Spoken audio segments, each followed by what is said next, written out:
Introduction जो कि कल आपको मैंने आधा बताया था, आज हम लोग फिर से जो इंट्रोडक्शन है सर्कल पे ही बात करते हैं, जिसमें कल कुछ टॉपिक बच गए थे, आज उस टॉपिक को कंप्लीट करते हैं। तो जैसे मान लीजिए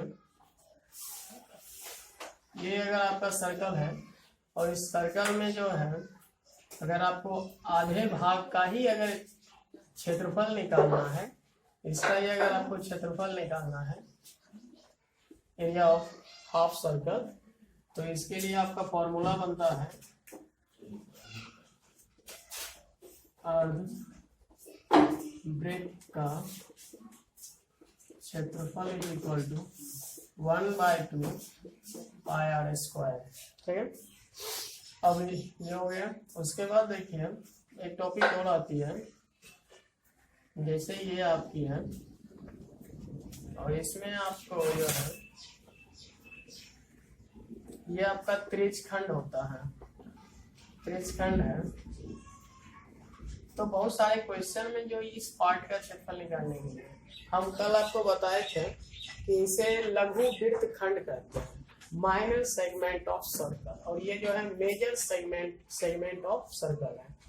तो आप इसमें देख रहे हैं क्या कि ये इस भाग का अगर क्षेत्रफल निकालना हो तो इसके लिए आपको एट फर्स्ट क्या करना पड़ेगा, इस पूरे ग्राफ को जो है इस तरह से आप बना लें कि ये इस फॉर्मेट में हो, ए और ये बी।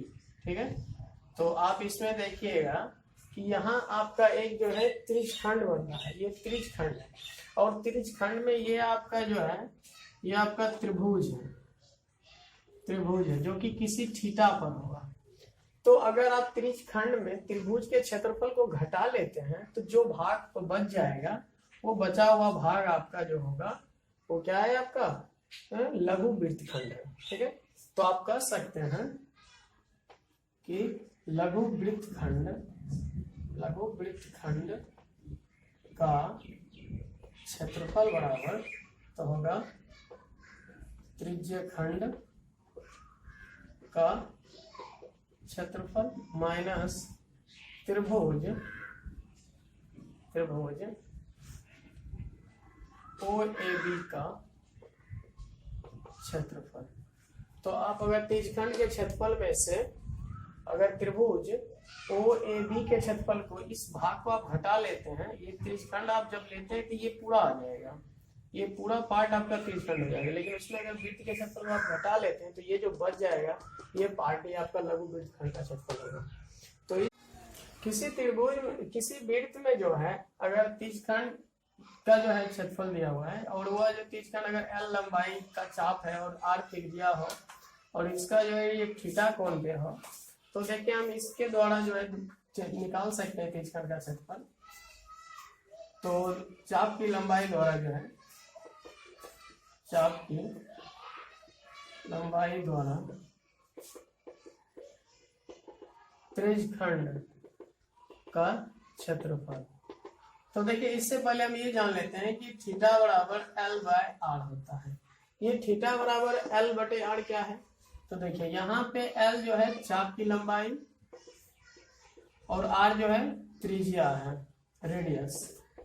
आप कहोगे कि ये कहाँ से आया, तो ये आप समझ लें कि किसी वृत्त में यदि समान त्रिज्या और चाप की लंबाई द्वारा जो है वृत्त के केंद्र पर एक थीटा डिग्री का कोण बनता है, और इस चीज को जो है आप लोग 11th में ज्यादा करके समझते हैं। इस चीज को समझने के लिए जैसे ये मान लीजिए अगर R त्रिज्या हो और ये चाप की लंबाई AB है तो इसकी लंबाई L है, तो इस चाप की लंबाई द्वारा इस केंद्र पर जो बनेगा कोण वो थीटा होगा। तो थीटा बराबर चाप की लंबाई और उस वृत्त के त्रिज्या का अनुपात जो होता है वो थीटा होता है। तो ये पढ़ने से भी जानते हैं।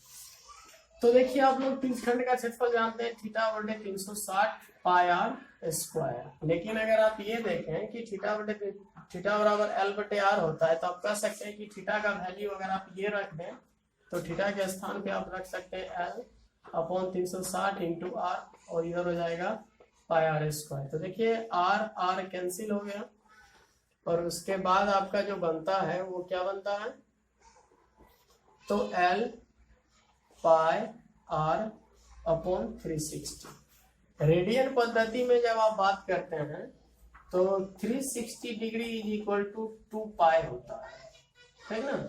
ये रेडियन पद्धति में होते हैं, रेडियन पद्धति में।